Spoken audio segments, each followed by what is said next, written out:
Ministro, como é que o senhor analisa os fatos deste dia de hoje? O primeiro general de 4 estrelas preso, o que isso significa?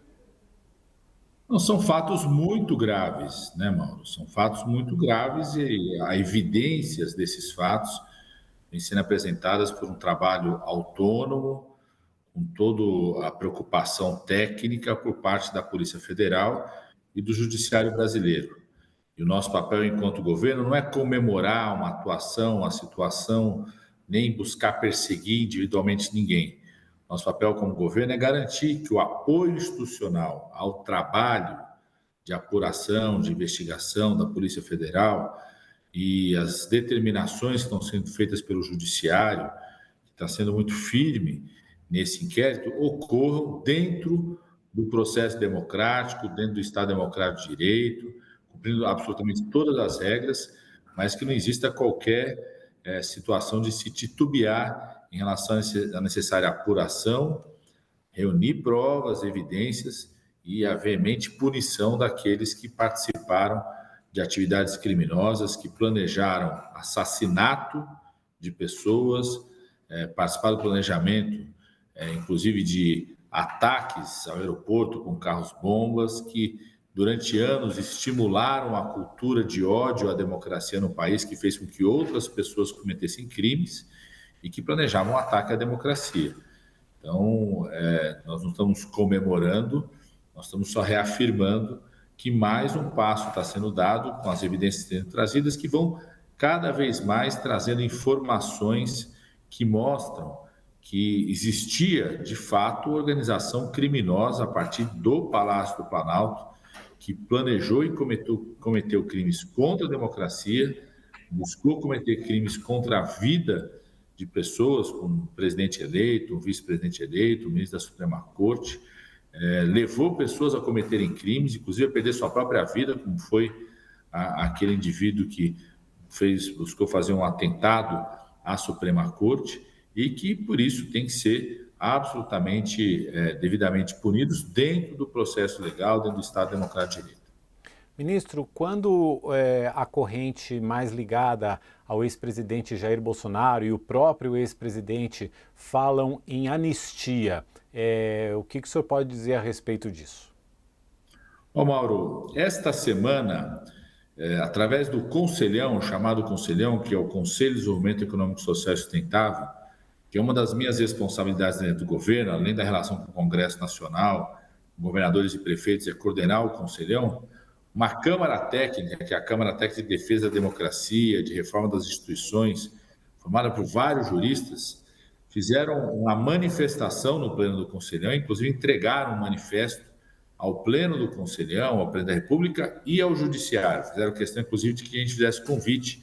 ao Judiciário, estava lá representantes do Judiciário que receberam esse manifesto, onde eles diziam claramente que todo mundo reconhece que a anistia e o ato da anistia pode ser um ato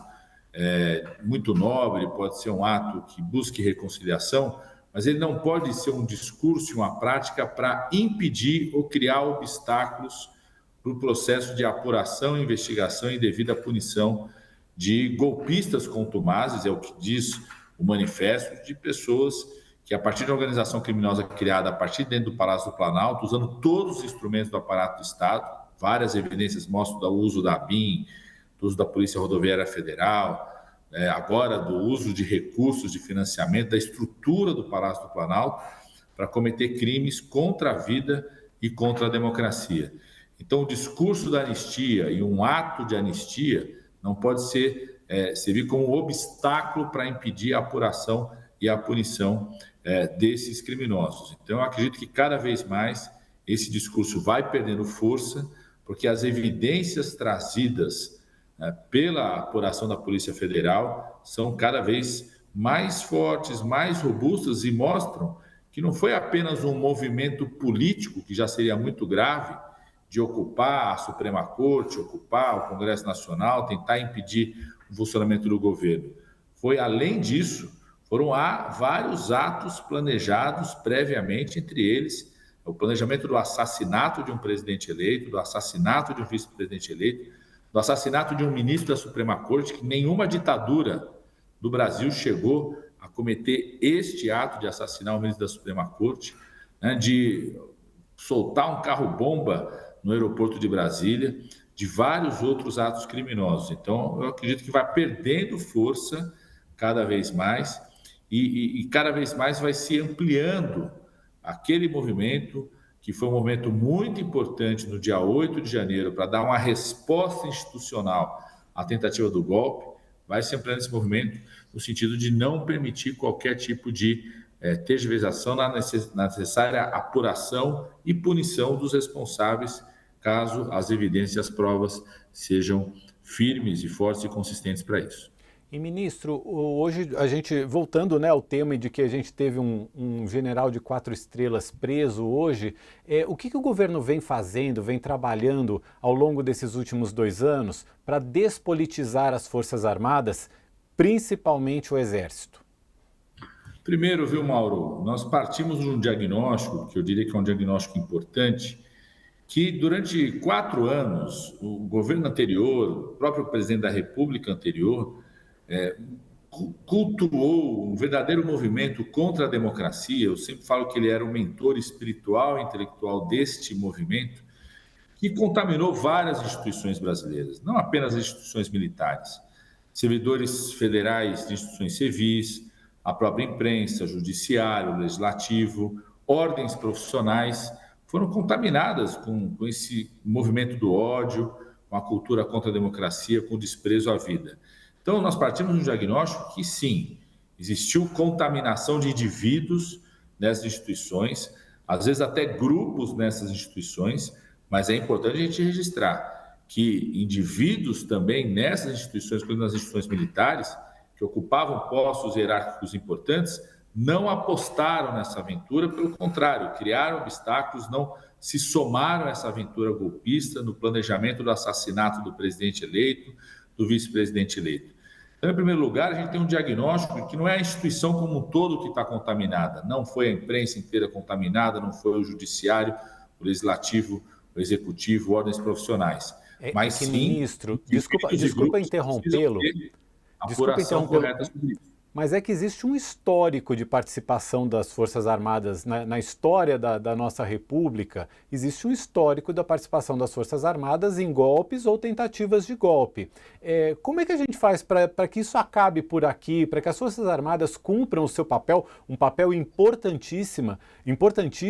que é o da defesa do nosso território, a defesa da nossa população e não se envolver em questões políticas? Como é que a gente faz para avançar essa casa? Primeiro, né, Mauro, que esse histórico é nas Forças Armadas, é em órgãos de imprensa, é no judiciário, é no executivo e em ordens profissionais. Você tem várias instituições que, ao longo da nossa frágil democracia, foram contaminadas com atitudes golpistas ou passaram panos para várias ditaduras. Isso não significa, né, identificar que o conjunto da instituição está contaminado. Então, nós partimos, sim, do princípio que tem indivíduos, às vezes grupos, pessoas que ocupavam papéis muito importantes nas instituições militares, que abraçaram a aventura golpista, o planejamento de assassinato de um presidente eleito, mas que também tem nessas instituições pessoas que ocupavam espaço importante de comando, que foram obstáculo para isso, que não permitiram que isso pudesse progredir. Por isso que a relação do presidente Lula com as instituições é exatamente essa relação de respeitá-las naquilo que é o seu papel constitucional. Não permitir que tenha qualquer atitude dessas instituições para além do seu papel constitucional. E uma das questões importantes, que é um debate que está acontecendo já no Senado Federal, que tem a ver com isso, mano, é exatamente uma iniciativa que foi de senadores, mas que também foi dos próprios comandantes das Forças Armadas, do ministro da Defesa, de, por exemplo, encaminhar no Congresso Nacional, está no Senado Federal brasileiro hoje, uma mudança na legislação que garanta aquilo que acontece em vários países. Quer dizer, alguém que está na carreira militar, que tem, por estar nessa carreira militar, o monopólio do uso das armas, dos instrumentos bélicos, da estrutura militar, se quiser participar da política, tem que ir para a reserva. Se quiser participar da política, tem que sair dessa carreira. É incompatível esta carreira militar com a atividade eleitoral, com a atividade política, que é uma visão que eu acredito que exista hoje dos próprios comandantes, porque eles apoiaram essa iniciativa dessa PEC. Então, acho que esse é um debate importante. Mas mais importante do que isso, eu diria mais concreto, Mauro, é darmos todo apoio às instituições que hoje fazem a apuração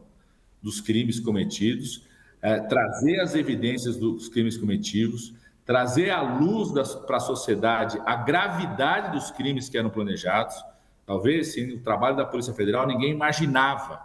que essa organização criminosa tinha ousado, né, detalhar e fazer um planejamento de assassinato do presidente eleito, do vice-presidente eleito. Então, além de fazer esse debate, que é um debate no Congresso Nacional, que é importante, né, de separar, né, qualquer participação eleitoral dessa instituição tão importante no país, mas talvez o ato mais importante é darmos todo o apoio institucional dentro do processo civil, dentro do Estado Democrático de Direito, né, dentro do processo regular do Estado Democrático de Direito, a apuração devida e a punição devida daqueles que cometeram esses crimes, porque isso traz à luz à sociedade e reforça a importância que não pode existir participação eleitoral das pessoas que estão nessa carreira, exatamente pelo papel que essa carreira tem, entre elas do monopólio das armas, da estrutura militar do nosso país.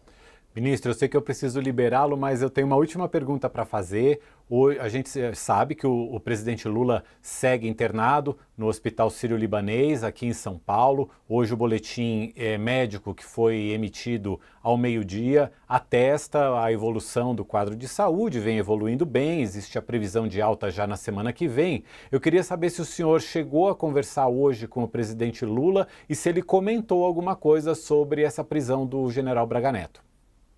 Não, Mauro, não tenho conversado com ele, até como médico, tenho adotado a postura que ele tem que descansar, né? Todas as informações que eu tenho é através da equipe médica. Quero reforçar aqui a confiança que nós temos na equipe médica do presidente Lula. Obviamente, ele está absolutamente informado de tudo que acontece no governo, no país, através dos instrumentos de informação que tem para ele. A equipe médica tem nos informado publicamente da evolução muito positiva, né? A expectativa muito positiva da evolução, os procedimentos todos muito exitosos. O presidente Lula firme e forte para ajudar a colocar esse país cada vez mais no rumo certo. E, ministro, praticamente uma resposta de sim ou não. O pacote de ajuste de gastos passa a semana que vem no Congresso?